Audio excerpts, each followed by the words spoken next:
છો મજામાં? હું છું આપણું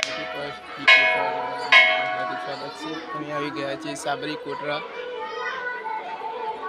અને આપણે બતાવવા જઈ રહ્યો છું પથ્થર, જે પથ્થર જોઈ રહ્યા છો આપ કેવું પથ્થરનો અવાજ આવે છે. જય મહાકાળી માતા, હર હર મહાદેવ, જય મહાદેવ.